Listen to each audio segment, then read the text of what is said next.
Okay, welcome back to Murder with Mo. I'm Mohammed, and I have two of my guests with me, Eunice and Steph. Guess.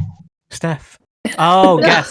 Well, I don't know if you guys are permanent. Remember, we said this on the first one. Wow. Wow. Yeah, you're always gonna get demoted. Come on now. It's Murder with Mo, not Murder with the hose.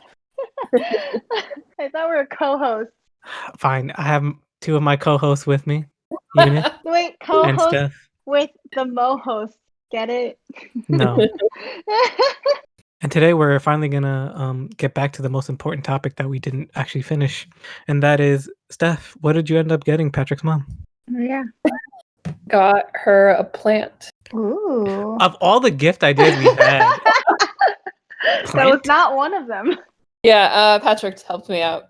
So Oh, it was a plant mixed with a bit of decoration, so a little ornament and like some ribbons. Cute. Yeah, that's cute. cool. Yeah. That's a great gift. If she's a plant person. So we were of no help at all. Wow, the silence. The silence cuts deep. No, you guys were helpful. No, we You definitely didn't were even not. try to deny you were. right away. I think I just needed someone to like make a decision for me. Oh, You know, just, be like, this is it. I know her really well. This is it. And Patrick could provide Well, that. I don't know her very well. I'm sorry. Yeah, I know.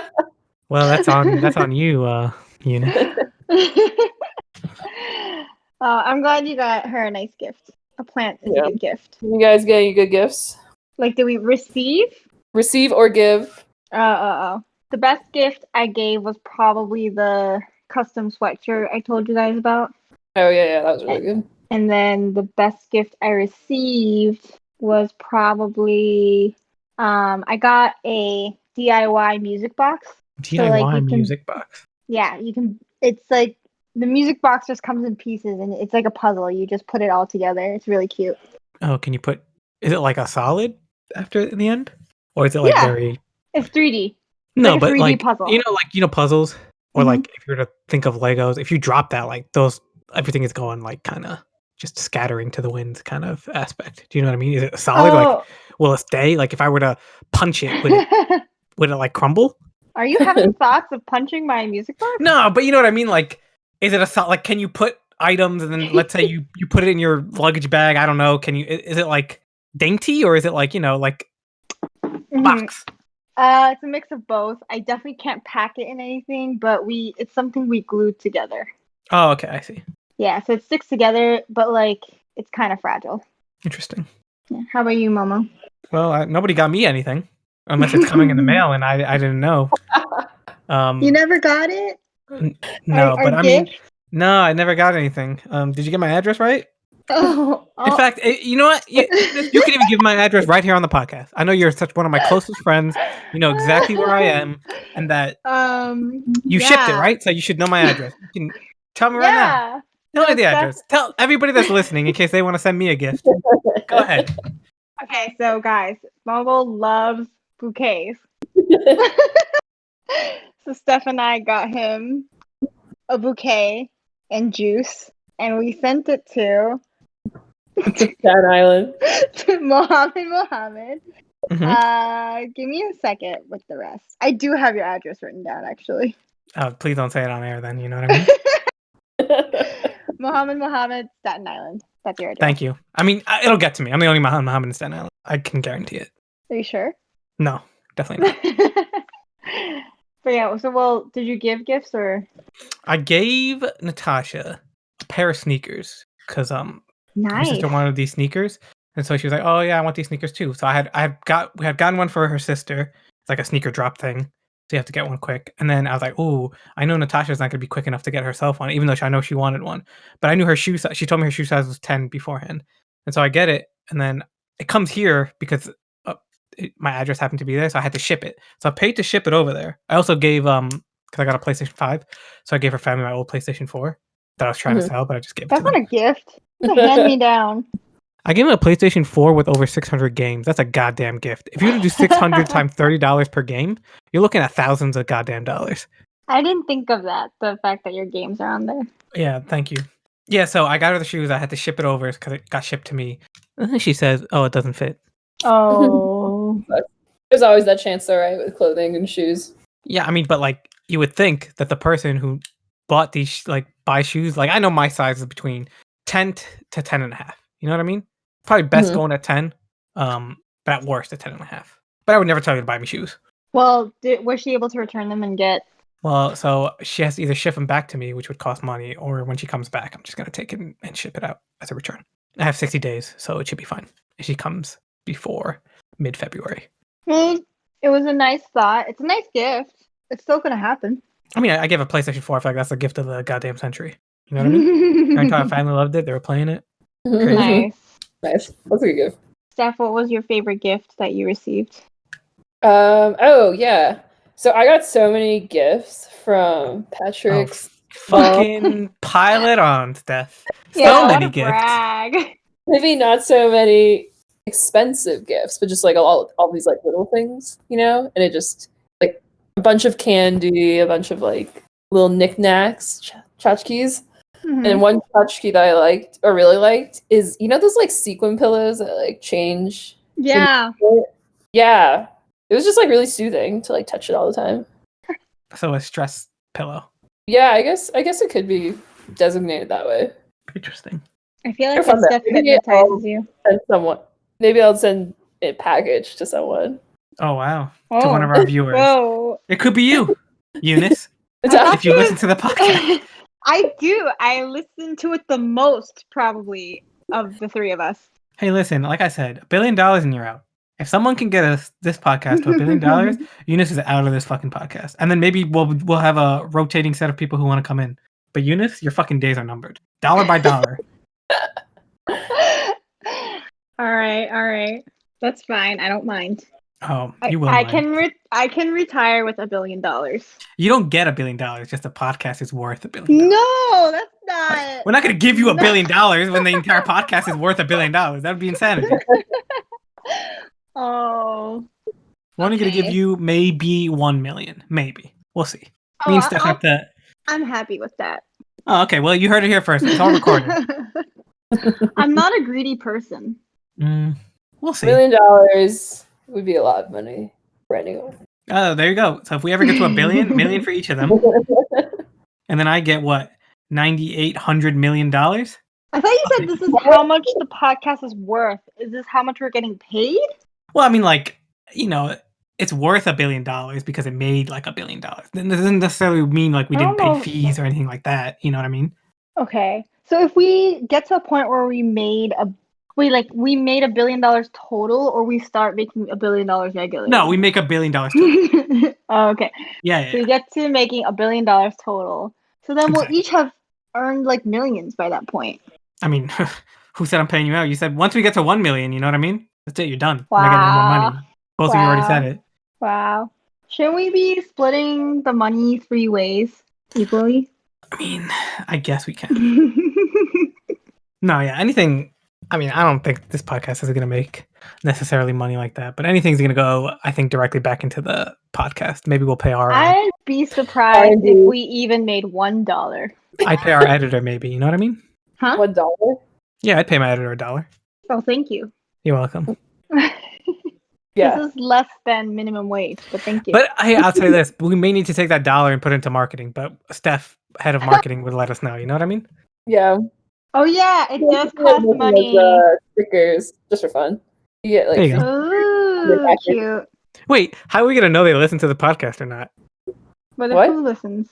Who's gonna get these stickers? Are you just gonna send us stickers? Yeah, I was gonna send you guys stickers. Oh, I thought it was for like other people. I thought it was Just us stickers. You know Listener. what? You can get stickers for $1. That's kind of cheap. Like custom made. No, it's like you get free stickers. Like the first 10 or something are free, or they're like really cheap. Really? I saw a TikTok about it. Oh, and TikTok can't be wrong. Pretty Yeah, sure like, TikTok's full of lies. Okay. All right. Let's go to our actual what is it? Yes. Topic of the day, and it's Chris Watts. We're back to it. I talked a lot the first podcast, so now I'm gonna give it to my co-hosts, Eunice and Steph. Co-host with the mo-host. I'll never say it. But you can always. You can always also add a laugh track. Here, I'll make a note so you can add a laugh track here. Oh yeah, your notes are useless. Don't bother. Really? Yeah, when I was editing, I didn't see any I just heard you go like, "Look, Eunice, I I put a note here, and then there was nothing. Hmm. Maybe I just don't know how to read them or locate them. No. So I gave you the file with the note in it, and it tells you the timestamp of the note. Oh, I see. Yeah. So then you can I go didn't to even that. know. You can go to that specific minute, and then it'll like either if I tell you to remove it, or which you never remove anything I tell you to remove. But let's say I don't know, I tell you to remove something, or hey, over here is where you need to look, so that you're not looking for that one thing that you need to remove. It's the exact time. It's not the obviously I'm gonna probably be a couple seconds late, but close enough. Okay. Yeah. So that's how it's. Thanks. I will look out for them next time. So for that editorial thought, I'm taking away that $1, the hypothetical $1 that we just made. Oh, okay. Wait, why? Because you're punishing me? No, because you took the dollar editing class by Mo. Oh. Wow. That was You're really welcome. worth $1. I mean, to be honest, if somebody gave me that, I would say it's worth $1. Anyway, back to Chris Watts. I leave it to Eunice and Steph. What do you have to say? So I listened to the end of the first podcast, and where we left off is first Momo's question. He asked, how come no one, not even a friend, gave any accounts of Chris? People, like, there were neither people who could complain that he was a narcissist and be like, oh, I could see this behavior coming from him. But there are also like no friends who were just like, wow, I had no idea Chris was this kind of person. He was always so like friendly and nice. So it seems like Chris has no friends. And then Steph said, the most interesting thing about Chris is that he killed his family. So we were just talking about how strange it is that Chris is so bland. And then that he committed this murder. And then Momo asked the question asking if we think that Nicole had any part in this. Yes. And we kind of left it off with a discussion of covert narcissism, where I'm convinced that Chris is a covert narcissist. Steph and Momo, not convinced. You guys think it's more a crime of passion, where he kind of snapped and got fed up with shenanigans. So yeah, that's where we left off. And I also sent you guys a passage that Chris Watts' mom wrote. She tried to write a book about her experience. From what I heard, the book isn't really about the murder. It's more about how Shanann has ruined the Watts family's lives. Which is insanity. Right. Yeah, that's crazy. Because she kind of tries to turn this whole thing around as if it's Shanann's fault that Shanann and her kids got murdered, and how now the Watts family has to suffer. So yeah, I sent you guys that passage. So yeah, we have a lot to talk about. I mean, I would say, just to put it out there, there's damage done obviously on Shanann's family, and also on the Watts family as well. Prayers out to all of them. They did also lose a son, but boy oh boy, can you not blame victim blaming the actual victim is insanity in my mind. Even if Shanann was a terrible human being, unless she was like out to murder Chris and it was self-defense, maybe I can see something like that. But he killed his own daughters. It's like out of the question of blaming anybody else but him.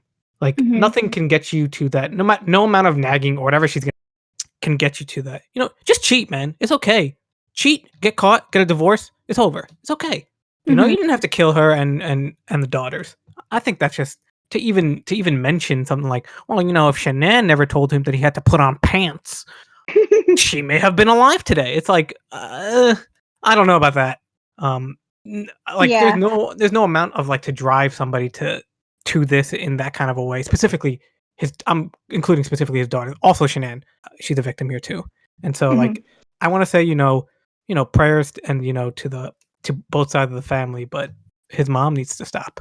Yeah, grief does a lot of weird things, and maybe this is grief doing a lot of weird things. I don't know. I kind of think that the fact that she's victim blaming here shows that her kind of thinking, I think she's a narcissist, basically. Oh, here we go. No, but I can actually agree with you here.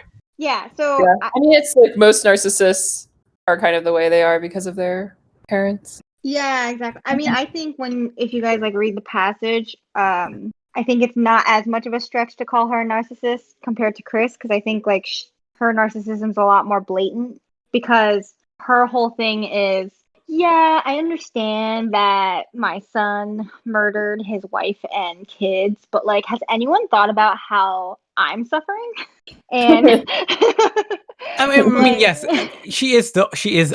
It is true that she is suffering. It's not the place to be. Also, I just want to mention that we're not psychologists, so take everything we say with a grain. Unless somebody here is a secret psychologist and they never told me, or psychiatrist and they never told me. But this is all our opinion. Just gonna put that out there.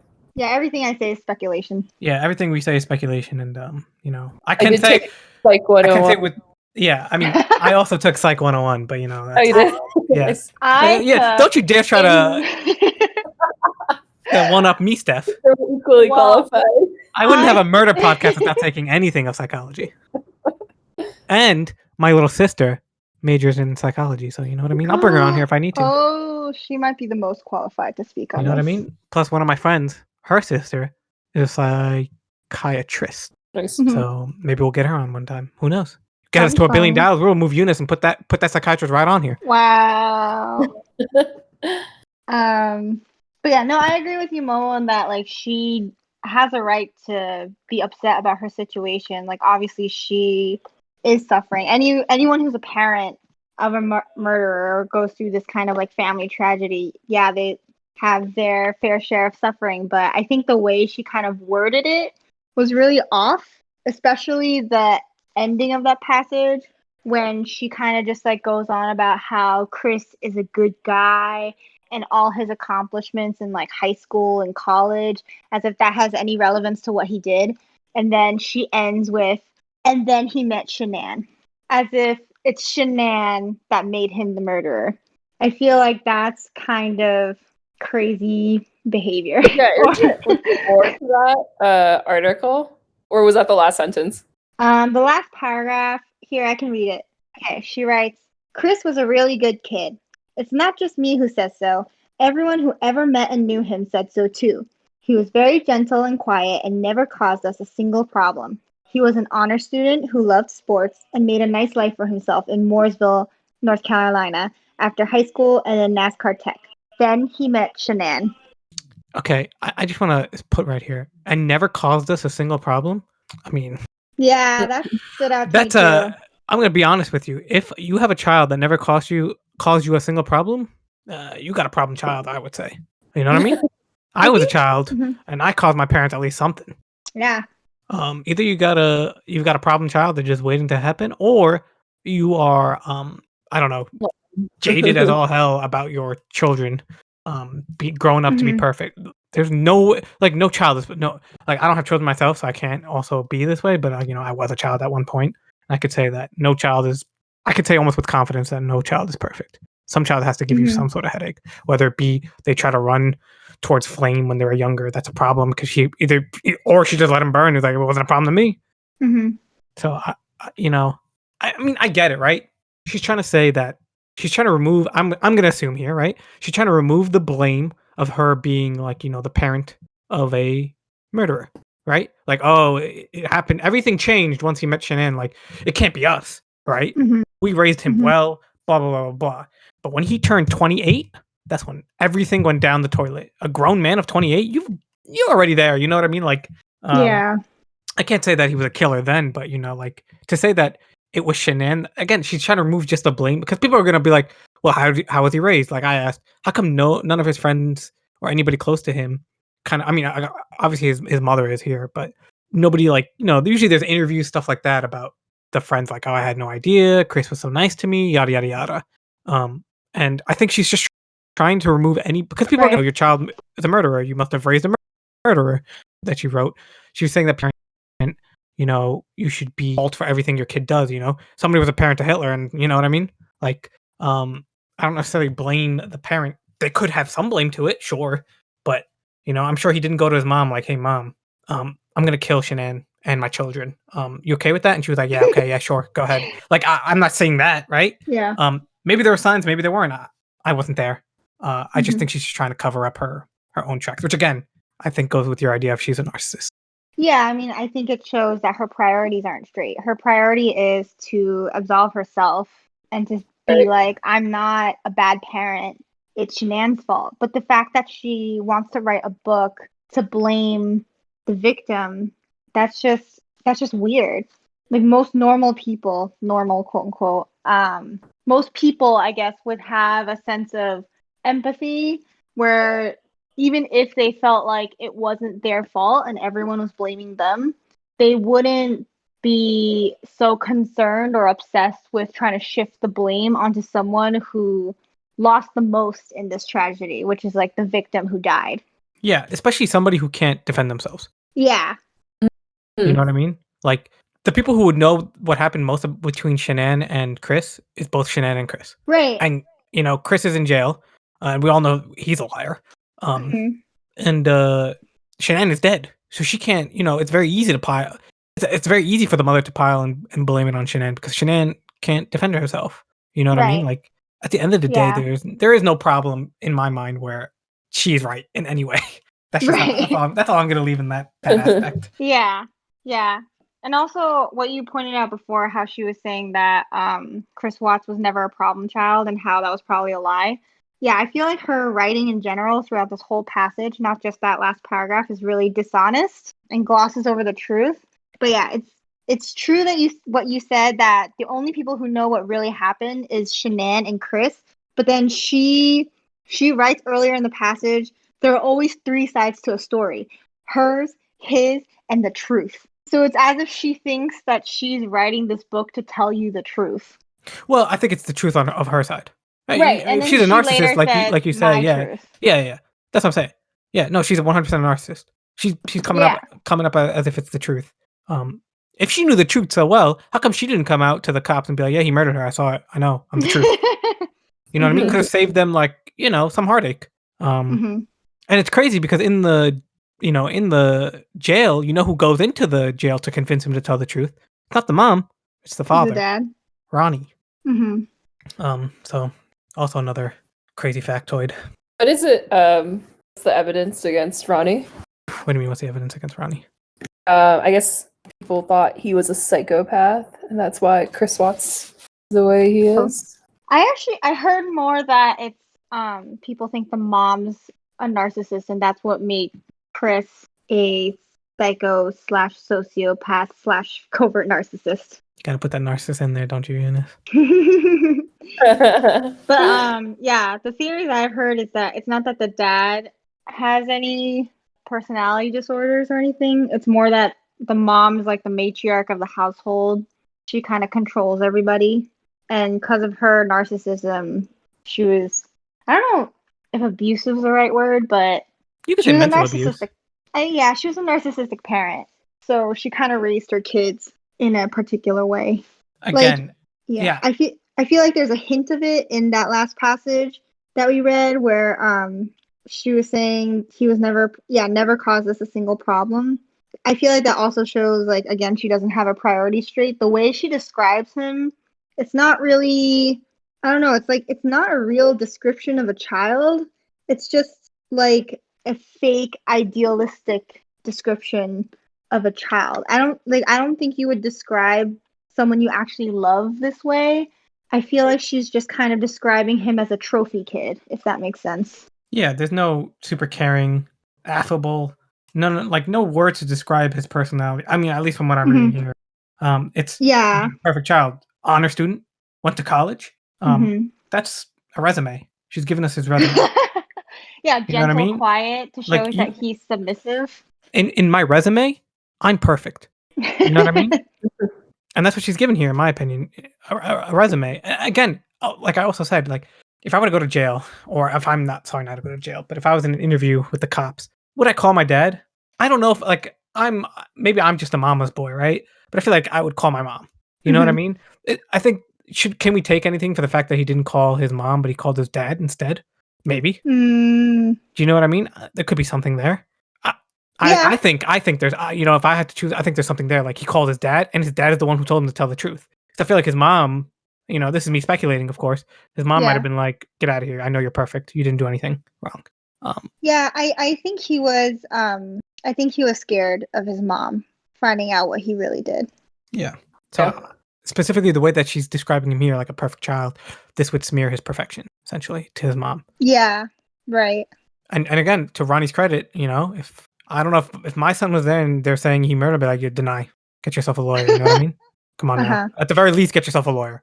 I mean, I'm glad that he convinced him to tell the truth, and I think that's very telling of the dad, but I don't know their full family history. Yeah, I don't know much about the dad actually. Yeah. Steph, what do you think? You think he's a narcissist? Do you think the mom's a narcissist? Are you on Narcissist City? Like, yeah, the mom's definitely a narcissist.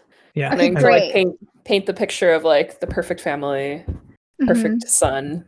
Yeah. Yeah. Right. So sorry. NASCAR Tech. I looked it up. It's a private school, private college. This is a school that Chris went to. That was mentioned in Chris's mom's book that she's starting to write. So he went to NASCAR Tech. I guess it's affiliated with NASCAR. No, its existence. Is it really? Maybe. Yeah, I mean, again, I just think like it's so weird for the mom to come out of Chris to come out and write like a book, right? Because Shanann's mom. So unnecessary. Yeah. You know what I mean? Like, I think to say that she's, if she comes out and it's like, hey, I'm gonna write this book to, to tell my side of the story, which again, narcissistic, yes. But then she also says, hey, I'm gonna donate this money to Shanann's family. Oh, she did? No. I'm saying if. Oh. I think, again, I don't know if she should have written a book, but I think at the very least, it's like, okay, it's a gesture of like, hey, at least it's gonna, but if she's gonna profit from this book, I think that's terrible. Do you know what I mean? Unless she's giving this money up to Shanann's family, or she's giving it to some, like, just donating the money that comes up to it. I don't know. He's a convicted and he whatchamacallit, he testified that he did this, right? So like, I just don't think you can ever put him in a good light. That's not to say bad people don't do good things. You know what I mean? Like, you can praise him to all, to the heavens, but like, he at the end of the day, he murdered his wife and his children. Yeah. So there's nothing you could have been a saint beforehand. And I think that tanks you from, saying that, oh, he's a good person. He could be a good person now. He could be rehabilitated from being in prison. Sure. But to write a book about their relationship, you could have seen some things. Sure. But to say that how their relationship is, you don't know 100%. So I don't know. It's just crazy that she thought it was a good idea. And yeah, I mean, I think the angle she came at it was really unnecessary, making it so black and white, like this is Shanann's fault that my son became the way he is. Yeah. Like, I'm sure she does have an interesting perspective as a parent of someone who became this like nationwide famous murderer. I'm sure that someone like in her position could write something meaningful about that experience, but I feel like the way she wrote just this passage it's already coming off really dishonest because of how black and white it is. Yeah, I mean, I would love to get her on the podcast to get her like her perspective on this. You know what I mean? Like, I don't want to, because obviously she can't defend herself here. But if anything, she wants to get on here. I'll put an email on here that she can reach us at. You know what I mean? I don't know if I want to engage with a narcissist. Hey, listen, like I said, get us to $1 billion and Eunice is out. You know what I mean? True. Yeah, once I'm Chris's out, mom? you guys can invite her. I mean, maybe a guest. I don't know if I want to keep her every single day. Yeah. No, I think it'd be interesting. Again, it's virtual. You know what I mean? It's not like you're gonna meet up with her in person. I don't think she poses any threat. No, but personally. narcissists are really draining to talk to, even because they're so manipulative. Because they can twist everything to be your fault.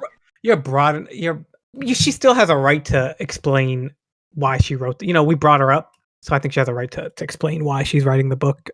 She does explain like people are blaming her for how he's coming. I think that's one of the main reasons why she's writing the book. But I mean, like, yeah, I want her to be able to like still allowed to give her opinion on things. If you don't feel comfortable, Eunice, we'll kick you right the hell out.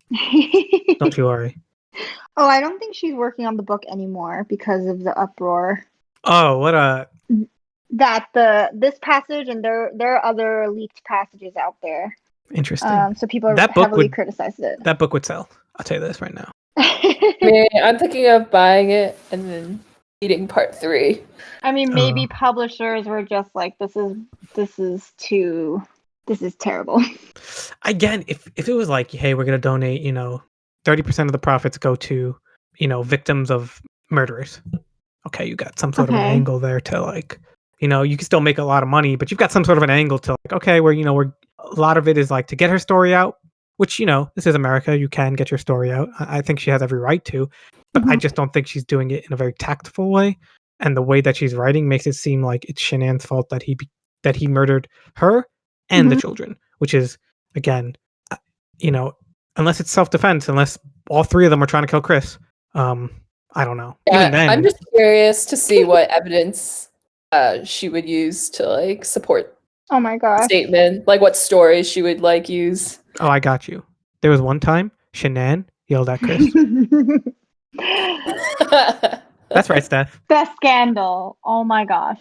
One time, Chris forgot his phone, and he was dressed as Santa, and Shanann called him dumb. Now, again, we talked about this before. I think in that video of her calling him dumb or my husband's a genius, like you can call that, bullying. Maybe she's mentally, harming him, in some sort of way. You know what I mean? And it shows like, hey, they may have had problems, but nothing warrants murdering. Yeah, there's never justifying murdering. Yeah. Yeah, I know that we analyzed those clips in the first episode just to like try to understand why or how Chris Watts snapped, but like I don't think any of us were saying it justifies it. But then his mom is she's like doing that same thing where she's picking out these scenes where maybe Shanann yelled at him or emasculated him or whatever. Yeah. And then she's just like, that's why she got what she deserved. I don't think she would say she got what she deserved. Implying that. I think as a narcissist, I think she's be very tactful in making sure that she points you to the fact that it was Shanann that drove Chris to do this, but not outright telling you. You know what I mean? Yeah, just like reading this passage, you can see how manipulative she is because she just like talks in circles about her intention. She's just like, oh, I don't hold grudges, but all these people keep saying mean things about me, and God help you. It's just like she says she doesn't feel a certain way, but then it's very clear that she's like spiteful. Yeah, she's just a liar, basically. I mean, again, right? If she's the type of person who we're gonna say wants to have the perfect family, the perfect everything, the perfect children, the perfect everything, all of this, like she said, it ruined the name Watts forever, right? And I don't think it's fair to the family. I mean, it's gonna happen. It's inevitable. People are gonna, speculate. We're speculating right now about, what happened between her and her son and why he is the way he is. But I think it's fair to speculate when you murdered your wife and children. You know what I mean? I think they're getting undue criticism, right? For the most part, I would say, I'm sure they've gotten threats. I'm sure they've gotten, shat on like, hey, you're the cause of this, da da da da da. That's unfair. And you can come out and be like, I had no idea. You know what I mean? Our thoughts go to, the victims, and we're victims, right? At the end of the day, their grandchildren had died. Right. I'm not going to say their son going to prison makes them a victim. Even though she says it, I'm not going to say that. I call that justice, not her being a victim. Her grandchildren dying, though, she is still part of a victim, right? The shock that's getting and, the blowback on her family, yes, she's a victim of that. And I don't think it's necessarily deserved. I mean, I can't see threatening somebody who had no idea nor any, planning of the murder to call them anything, right? I'm evaluating her as a mom by the experience that she had afterwards, trying to blame Shanann on, even if it's true, even if Shanann somehow made him a murderer, right? This is just playing in this thing. I still don't think she should be writing a book about it. Yeah. You are not that you can't talk ill about the dead, but there has to be some damning evidence to prove that, like she was poisoning Chris. You know what I mean? Like, yeah. Do you know? Like, I don't know what kind of I feel like that's there's burying the lead, and she didn't just bury it. She's trying to come up with some crazy scenario of it happening. And I think that's unfair to Shanann's family, and also unfair to anybody who was involved, like her friends and everybody that was involved are also sort of victims in a way. That's just my opinion. Yeah, I don't know. It's so strange because it's not like she wrote this book to honor her grandchildren either. It's not like it doesn't come off as if she's really grieving their death or Shanann's death. It's more, it's not even though she kind of says, like my poor son, Chris, he's a good guy. Even then, I don't think she's writing for him. I just think that she's writing for herself. And it's just really jarring to see that because you'd think someone's natural response would be, or natural grieving response would be, they want to honor the people they lost. Yeah. I mean, she is a mom at the end of the day, so she's trying to protect her family, right? I guess it's just like if she was just like, yeah, I was just gonna say, I think if she was just like, this is the perfect son, so I have no idea how this happened, and that's it, like didn't blame Shanann, it would have been okay. Yeah, I agree. But I don't think she's even trying to defend her family. I think she's only trying to defend herself. Like, I don't think she's even trying to defend Chris. I think but in the defense of herself, she has to defend Chris. To a certain point. Exactly. Yeah. Right? Because she said, then he met Shanann, and then the Chris that I'm assuming she's going to say the Chris that she knew disappeared, you know what I mean? Slowly but surely, he does. You can, the book writes itself at this point, right? You can just speculate of how it would go. And she does try to defend the dad a little bit, but she also kind of throws him on the butt. Let me read this one section here. It's kind of actually interesting. About the dad? Yeah, I'm just trying to get to it. Because she says, people read blame Ronnie. Mm-hmm. Hold on. Where did she say it? That's the third snapshot. Oh, thank you. Second paragraph. Thank you. Okay. Or if that wasn't personal enough, they speculate about whether it was me or my husband, who she then names Ronnie, who is the psychopath. Which at this point, I mean, I'm not an English major, but we have one here. I feel like now everything that she's talking about is about Ronnie, right? Because she names him like this. Ronnie, who is the psychopath and whose horrible parenting or genes, take your pick or choose both, has twisted up our boy so bad that he's always destined to grow up to become a family annihilator. I feel like here she brings herself up in it, right? It was me or my husband, Ronnie. But I feel like I mean, you tell me. But I feel like in English, once you say Ronnie, now anything else that you say that is kind of talking about Ronnie. No, you're right. The who that comes after Ronnie is the modifier. It's modifying Ronnie, that clause, who is the psychopath. Thank you. I mean, I didn't know it was a modifier, but you know what I mean? I'm not an English major. But thankfully we got Eunice, you're making yourself useful now. After $1 billion, maybe we'll keep you on. No, actually, sorry. I just realized this is what Steph was referring to earlier when she was like, "Oh, what was she saying about the father being a psychopath?" And I didn't catch that earlier because I thought you meant like what people were generally saying about the father. But actually, I have not seen a lot of criticism about the father, so it's weird that she's saying, "Oh yeah, people who are saying my husband is a psycho." Like no one said that, or maybe people did say that, but I didn't see that critique as it's much. Like her way of putting it on someone else, basically, without putting it on someone else, because she's like, obviously he's not a psychopath. No, yeah. Are we in the weeds here? Maybe, you know what I mean? But I also think it's very interesting, if we're going to call her a narcissist, that she worded it in that kind of a way. Yeah, I think you're right. It's like she's throwing him under the bus. Yes, I see it too. It's manipulative. Mm-hmm. And that's what I was saying. I think the entire book is going to be like that. No, it's okay. Yeah, I just think the entire book is going to lead you in that kind of a path. She never said, people. I'm sure somebody has said the father was to blame, even though, like I said before, the father kind of tells Chris to tell the truth, which I feel like if anything, not to applaud the father, but he does tell Chris to tell the truth. Mm-hmm. But anyway, what were you going to say, Eunice? I don't remember. Sorry. It's okay. Well, I do remember my overall point, which you might roll your eyes at, which is that, okay, so we all agree that she's a narcissist. The mom. Chris's mom. The mom. Yes. Yeah. I would agree to that, yes. That, for me, that feeds into my theory about Chris being a covert narcissist, because what I've learned about narcissists is that, or narcissistic parents, is that when you have a narcissistic parent, you can either become one of two things. You can either become an empath or a narcissist yourself. And you become one of those two things in order to protect yourself from your narcissistic parent. So the empath is someone who, I guess, over empathizes with just about anyone. So like you do everything you can to make sure your narcissist is happy, and that's how they survive.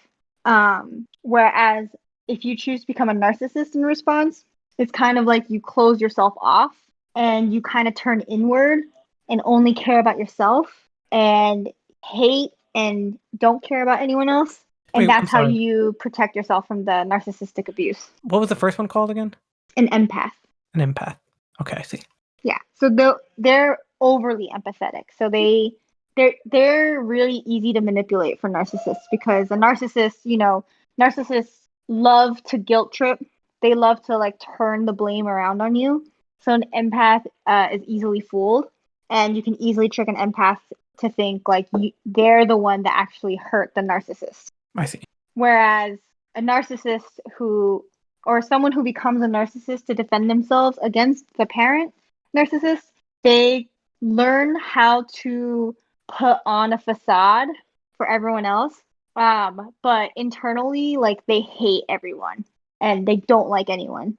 And they only really truly care about themselves. That's how they kind of defend themselves from narcissistic abuse. So I think in the passage, I mean, I guess it could be kind of far-fetched to say that Chris was abused, but how we were talking about how the mom only seems to care about Chris being a trophy kid, I think that could be evidence of how she wanted Chris to be like the perfect child, and if he wasn't, then he was met with something, maybe punishment or like great disappointment or some kind of manipulation where she's just like, how could you do this to your mother? Like a guilt trip, right?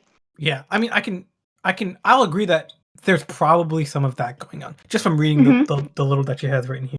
But yeah, again, without seeing any interactions, because like I said in the first part, where are Chris's friends to be like, he was always so sweet to me. Let me Google it real quick. But when I was looking, I couldn't find anything. But maybe just like if I was to murder somebody, I feel like, you, Eunice, Steph would come out and be like, let's say I'm accused. You might come out to my defense. Now, I don't know if you would, right? Depending on the evidence, right? If there's a video of me doing it, I don't think I would, right? But if I'm being arrested and I'm a suspect, blah blah blah blah. I'm pretty sure some of my friends are going to be like, Muhammad's a stand-up guy. He may be an asshole to us verbally, but he's never hurt us. You know what I mean? At least like a Reddit AMA. Something. Yeah. No, I get what you mean. They're in the Netflix show. They don't talk about his friends. Shanann's friend comes on the Netflix show, a bunch. The goddamn neighbor came on the show. You know what I mean? But his friends didn't. I know he had like a group of like people that he was like, yeah, I'm working out. I'm doing this workout. I know that was there somewhere, but there was no necessarily close. Now this could be back to your narcissistic ways, but I feel like narcissists have, they've tricked a certain amount of people, but this could be what do you call them? Internal narcissist? What did you call them? Oh, covert narcissist? Covert narcissist. Super secret agent narcissist. Right. So I think it's interesting that how we keep pointing out how Chris doesn't have friends, and then how like Steph pointed out last episode that Chris's personality or life in general seems really bland. I feel like that comes from the fact that he really doesn't have a personality because Wait, didn't his when the police came in with his with the neighbor was like, something's definitely up because he never talks this much. Yes. Yes, he said that. Yeah. He has no personality. Why does he suddenly have personality? Yeah, something's definitely wrong. Yeah, he's never been like this. Expressive? Doing any expression? Hell no. Not in this household. He also said he never brings his truck in. That was also another thing he said. Okay, not to interrupt you guys, but I got to Google here. A couple who let Chris Watts stay at their home after learning that his wife Shanann and daughters Bella and Celeste were missing said they never suspected a thing. And they said they were family. They spent Thanksgiving with us and 4th of July. Okay. Again, this is, I guess, friends of a couple, right? They were family. They spent Thanksgiving with us and 4th of July and all the holidays. Said Amanda Thayer. It's just unreal. Shanann, Bella, and Celeste were reported missing Monday. Nick and Amanda Thayer welcomed Chris Watts into their home during the search for the trio. The news came to a complete shock to Nick and Amanda. Had we had any inclination that we thought he was involved at all, no way would I have let him stay in my house with my wife and kid. The couple is also caring for the Watts dog, Dieter. I'm so sorry. We did not know. We thought we were doing the right thing, said Nick. It's all we could say is we're sorry that we defended him on social media. We really had no idea that he was just capable of doing something like that. I hate it. I hate all of it. So I guess these people defended him. But again, it's weird because they say we had them over for Thanksgiving. Not that, I'm sure you all have, your significant other has friends that you both know, right? But then your significant other has friends that like you don't necessarily interact with. Do you know what I mean? Where are these people? Yeah, no. I mean, I think your point still stands that his friends aren't really coming out. But let me see this. This is again Nick. They're talking about Nick and Amanda. Okay, no. Okay, this is still Nick and Amanda. All right, guys, I'm gonna keep doing some research over his friends because it's so weird. Like, did his mistress support him? Yeah, they just talk about the two people who hosted him after the disappearance. Those are the people that keep coming up. I mean, Nicole was just like, I had no idea. No, I mean, I think they're doing the right thing by hosting him at that point. But yeah, if you were accused of killing, your fiance, Eunice, I wouldn't fucking put you in my house in a second. I'll tell you this right now. I don't trust you. Steph, you're welcome at any time. You know what I mean? Wow. It's weird. That's what I'm saying. Like, it's weird. And I know there are also usually people who, will get on just because of the fame. Oh yeah, I knew Chris. He's a good friend of mine. Just to lie. But nobody even wanted to lie about this guy. That's crazy. Too boring. I guess so. I mean, I don't know. There's something off about that, right? I feel like at least one friend would be like, hey, or like if Shanann was really doing what she was doing, like abusing him, right? Which is what is insinuated by Chris's mom. Then there would be a friend like, yeah, Shanann was yelling at him, cursing at him. They seem to be the police would interview the friends, right? I'm assuming they interviewed some friends. It didn't seem like their marriage is going that well. You know what I mean? It looked like they had fought a lot, yada yada yada. But we don't get that. Yeah. The only person we get it from is the neighbor because he heard them yelling at each other at night. Yeah. Right. So. Yeah, but like Shanann has all these friends that she confided in. Yes, like one of her friends that were on the show. Yeah. But Chris doesn't have the same thing. Like you would think he would complain to his friends. Hey, like. Shanann yelling at me again. I don't know what I'm gonna do. Or even to be like to one of his friends, like I'm with my mistress now. I forgot her name. Yeah, like cover for me, bro. Yeah, like you know what I mean. Like none of it doesn't seem like any of that really. But I mean it's weird. I'm sure people don't have friends. I'm sure I'm reading too much into it. But I'm just saying like it's a little weird. Some people don't want to be in the spotlight. Yeah. No, I'm sure, right? But I'm just saying it's weird. It's something of note that I just wanted to bring note of. Yeah, no. Specifically with the narcissist, maybe covert narcissists work like this, but I feel like a narcissist wants attention, specifically from people that they interact with. Right. Well, so I know I could just be like reading into everything to fit into the covert narcissism theory, but of course, for that, so that could make sense for a covert narcissist because the whole idea is that like they're disguising who they truly are the whole time. So like I guess do they not want attention? They want attention and that they want people to think they're a good person. But in their minds, to be a good person means to be fake. That's basically what he learned from his mom. That in order for his mom to even like him, he has to pretend to be perfect. But if he's always pretending to be perfect, that means he's never being honest with anyone, like enough to be close. So that's why I can see how he could be someone who he had friends, but they were all distant, or he kept himself at a distance because he never really revealed who he truly was to anyone. Like even to Nicole, he was always lying, at least according to her. To Shanann, he was always lying, and his parents didn't know who he really was either. So I feel like, I don't know, it makes sense to me that he was a covert narcissist because, even though he's not the kind of narcissist who is the life of the party, center of attention, that kind of person. He was getting attention from the idea that people just thought he was a good person. I'm just So trying it's to because he was read. being a liar the whole time. I see. But essentially he's lying to fit in the mold of being that whatever that person views as perfect. Right? He's not in your Right, face yeah. about it, right? But Mhm. he's changing for that person, manipulating it somehow so that he's always perfect. I'm Yeah. assuming, right? It's like his survival tactic that he learned from his mom. From being with his mom. hmm Okay. I mean, I'm just trying to read, Wait, traits of so like at the core of it, he's a murderer. Oh yeah, he's 100% a murderer. That's Yeah. okay. But okay, so let's go into everybody. I think I talked about why I think he did it, right? I did bring the mistress in a little bit. I think she pushed him a little bit over the edge. But Mhm.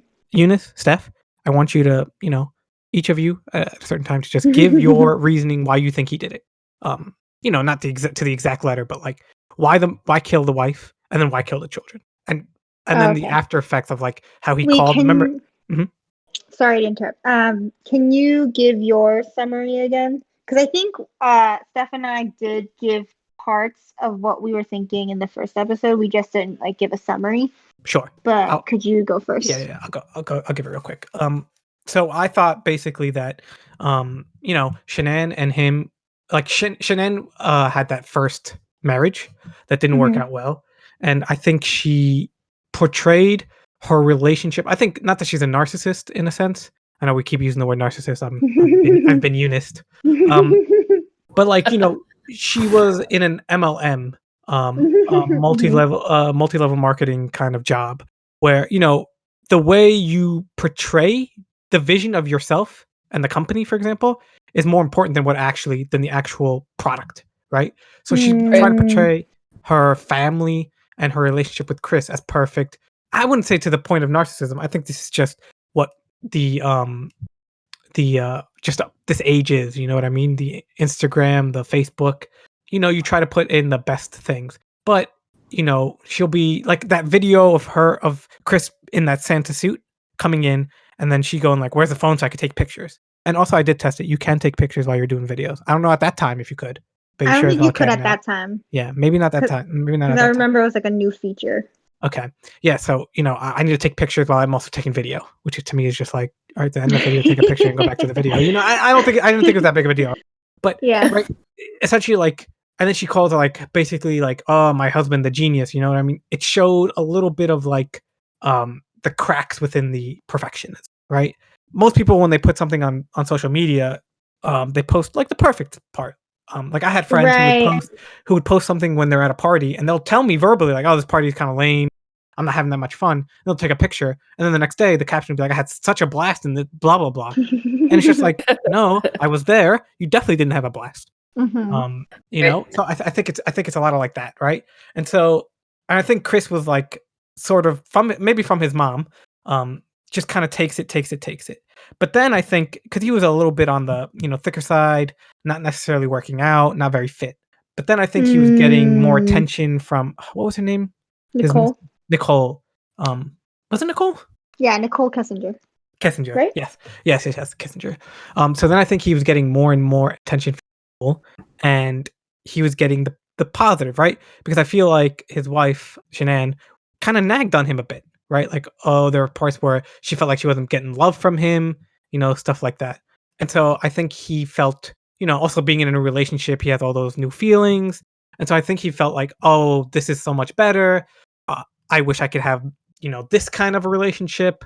I wish I could just leave all Shanann and the kids behind and then just, he fantasized about being with Nicole, right? And then I think he started working out and being more confident. And so I think but at the same time, Shanann was kind of still pushing more and more and more and more. And obviously he's being more distant, so she's getting more angry, more snappy at him, demanding more from him, and all in all, he was getting more and more fed up. And I think with the entire relationship with Nicole and her finding out that, he's married and saying like, oh, I want us to be together. I'm sure she kind of, I'm not going to say she pushed him to murder, right? But she was just like, you have to leave your wife. I'm sure she pushed him to leave his wife. Again, I said it was weird that the lyrics that, the battery lyrics that I brought up before, where he put his kids in the tank, the oil tanks, which are called batteries. And that he said that it was Nicole who asked, what does battery mean? And she's the one who played the song, which again, very, maybe he took it as a message, not necessarily a message from her exactly, but maybe he took it as a message like, you got to get rid of your family so we can be free together. And so, I think that's what led him to think I need to get, rid of Shanann the easiest way. And I think the children were kind of I don't think he was planning to kill the children. I think it was more just Shanann. And maybe that, because I feel like they're young enough that he could take them to a new family. Unless, Nicole didn't want, I know Nicole wanted her own child. It was stated that he had said that she wanted her own child. So maybe he panicked, or he said this will be a clean slate. I'm not sure. And yeah, so I think it was a mixture of, what the mom is basically going to try to say that, Shanann sort of, nagged, pushed, bullied, maybe even abused, abused him a bit mentally.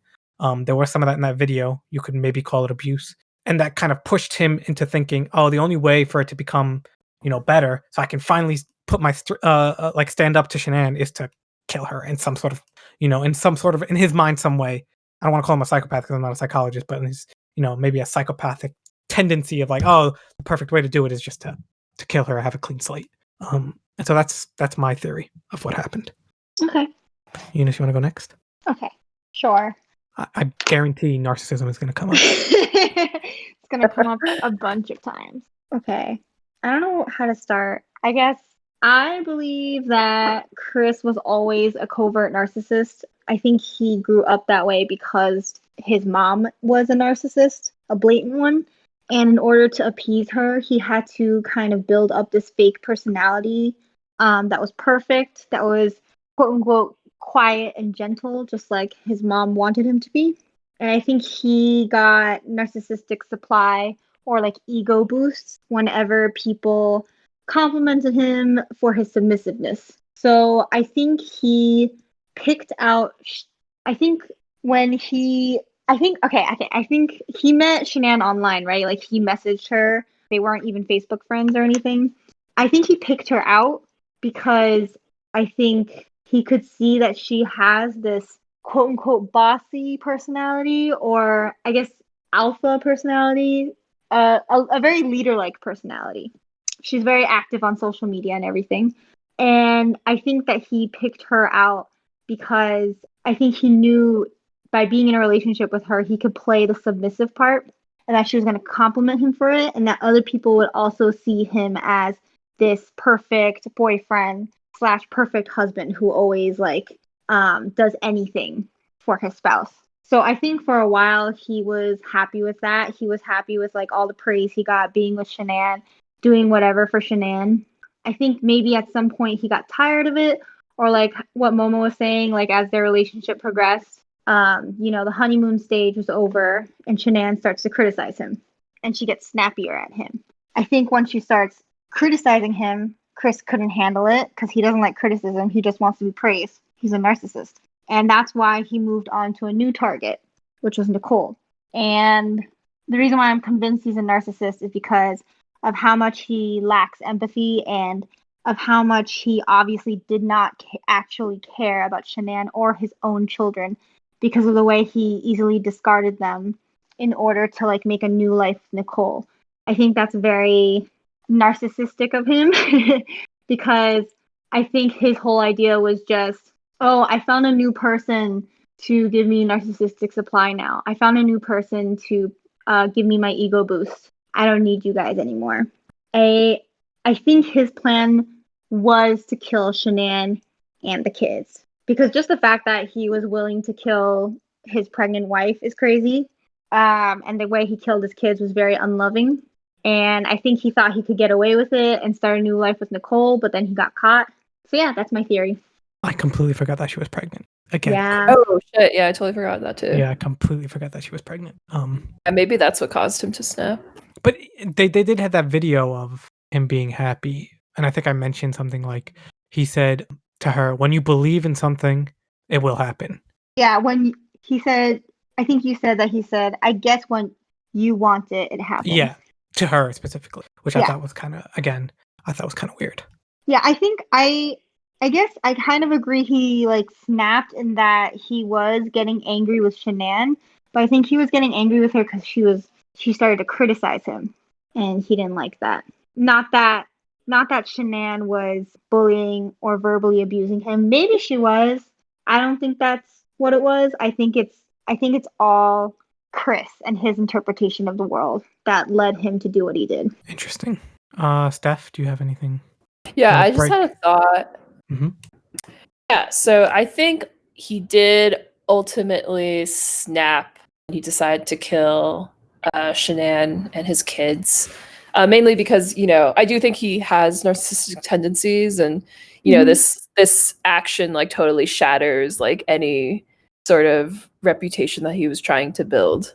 So yeah, that's one thing. Also, maybe he also snapped because Shanann kind of reminded him of his mom. Ooh.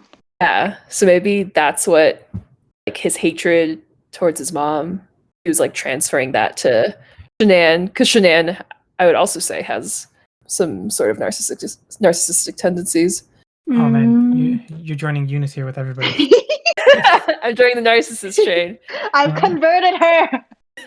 Yeah, so I think he was definitely like trying to like trade up, I think, the life with his mistress and having a child with her, possibly.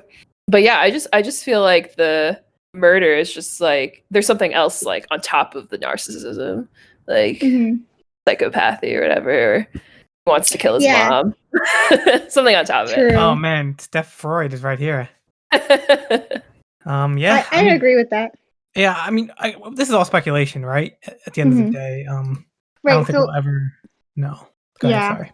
No, sorry. I just wanted to say I agree with Steph that it's not just narcissism that could lead him to do that, because then his mom could be a murderer, but she's not. Yeah, I definitely think he's also a psychopath or something.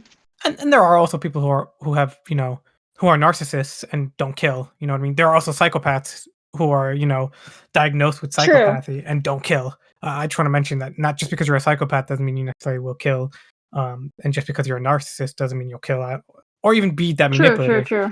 I've read somewhere people who are narcissists who know they're manipulating, who do it and then later apologize to the person and tells them, it was manipulative of me. So there are people who live with it and it exists. But those are probably people who've accepted that they have a problem. Yeah, probably. So yeah, I feel like narcissism unchecked is dangerous, but yeah, I just agree with Steph that he has some like extra issues. Yeah, I mean, I don't think there's one true reason why he did it. I don't think it was premeditated. Oh, I think it was. You think it was, Steph? I think it was too. Ooh. Or actually, maybe like day of. No, that's what I mean. Like, I don't think he was. I don't think he like. Maybe he had the idea in his head. Maybe it was floating in his head. But I think when he did it, I don't think he was like, tonight's the night. You know what I mean? Yeah. I agree with that. Just because it's just like it didn't seem. I mean, maybe that was the way he made a plan. Like it didn't seem so well thought out. You would think he would have somewhat of an alibi set up. I mean, maybe he just didn't think of it in that way. Maybe he's so narcissistic he didn't think anybody would blame him. Because he's such a good person. Yeah. So like, it's just like I think it was a little bit of a spur of the moment. Maybe he had the idea in his head and then it sparked, when she was talking about him and his mistress. He's like, I gotta do it. You know what I mean? I think it might have been something like that. I don't think it was like, I'm gonna take him and do what I do and then take him to the dig site, the oil site and dump him there. I think he kind of panicked and sort of thought of it kind of on the afterhand way. But maybe he did. Again, I don't know. He said it was all an accident. Right, but that would, in order to look good, as good as you can, I guess, in that scenario. I mean, yeah. I mean, murder is murder. Right. Yeah, I think it was premeditated, but I don't think it was well planned. I mean, it could also be that. Yeah, like I guess I kind of think it more like he's kind of like what you said, Momo. It's like always in his mind, like, oh my god, I just want to kill that bitch, and like shut those kids up. And so I do think it was kind of like emotionally driven, and he wasn't really thinking it through. But I do think it was like it's one of those things that he like had on his mind where he just wanted to get rid of them so bad. Yeah, I do you think he also wanted to get rid of the kids though? Because I find it hard to believe he wanted to get rid of the kids. I mean, in the end, he did kill the kids, so it's not that hard to believe. I think it was like maybe the kid like came in and he was just like, no witnesses. You know what I mean? Right. I don't know because again, he and I think I said it before too. He put the kids in the oil, like kind of like a coffin, in the oil tankers, but buried Shanann, terribly. And so it seemed like he cared for his kids in some way. Actually, when Steph and I were talking towards the end of episode 1, we were saying how, how he like buries a really shallow grave for Shanann, right? Mm-hmm. I had this like idea. What if he was burying her, but then he got really tired of digging, and that's why Shanann's in a shallow grave as opposed to like a deeper one. But why not put her in the tank? Because I think his. Oh, I guess she'd be too heavy to pick up and put in the tank. Yeah, maybe. Maybe that was it. I think his idea, when it came to the children, he was just, I'm just going to dump these guys because this is too much work. And I think it was already really late. So maybe, it was almost morning. Again, this is all speculation, but I just feel like he had specific hatred for Shanann because his children, for sure. For like, it seemed like in the videos that Shanann had posted, called their dad a hero. It seems like they really love their dad. Again, this is only I can only go from the videos that Shanann had posted on social media. But it seemed like, they looked up to the dad, which for a narcissist, he would like that. You know what I mean? Yeah. I don't know. I was going to just say, like, that's why when the children noticed or, saw maybe one of the children walked in, even though it said that one of the children was like, what happened to mommy, stuff like that. That's when he was like, I have to, otherwise they won't see me as a hero. Maybe, and if I have to go to narcissist land here for a second, maybe that's what happened, Yeah, I'm converting you guys slowly but surely. No, that's a good point. Maybe the kids weren't part of the plan, but I don't know. I guess his plan was so poorly thought out. I don't know what he was thinking he was going to do with the kids anyway. Well, I mean, like, after he killed the mom, I think like take him with him to his next relationship with Kissinger. I would assume is what he wanted to do, right? Have a family with Kissinger. I don't think Nicole wanted the kids though. No, that's what I was saying too, and that's maybe one of the reasons why he was like, I gotta do the kids. I mean, I'm already there. You know what I mean? Might as well finish off the kids. I don't know. It's just, again, terrible what happened. I feel bad for all the victims, Shanann, the kids, Shanann's family for sure, the friends.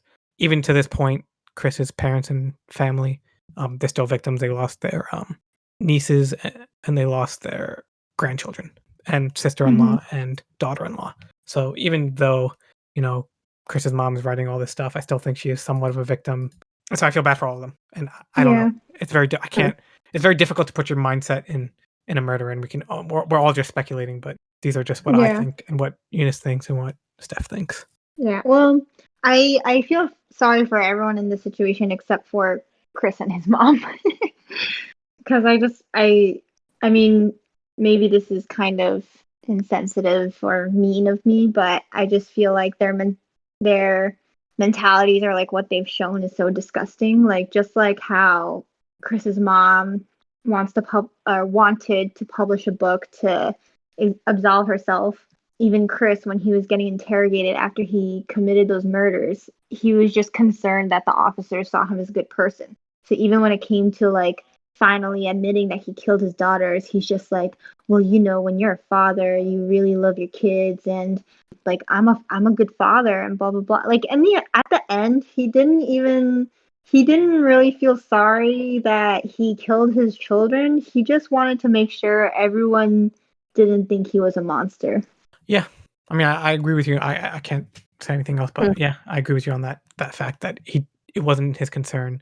A lot of the concern was how things looked. Right. Yeah. I mean, but at the end of the day, he still did confess. At the end of the day, he didn't confess. He did. Did. Yeah. But I feel like we'll never know like the truth. Yeah. Until that book comes out. Come on, Mama Chris. Yeah, you said there's 3 sides: his, hers, and yours. The truth. Yeah, I mean, it's sad. But yeah, let us know what you think about Chris Watts and about the podcast. And do you think he's a narcissist? Coverted? No, covert. Jeez. Yeah, let us know what you think. And thank you for listening to this will be our third episode, but let's just say our second one, the Chris Watts Part 2 saga. Happy New Year's, everyone. Happy New Year. Happy New Year. Bye. Bye. All right, let me get Craig to get the fuck out of here. You better cut this part out. I swear to God. I'm keeping it in. I have all the editing power. You can't control me.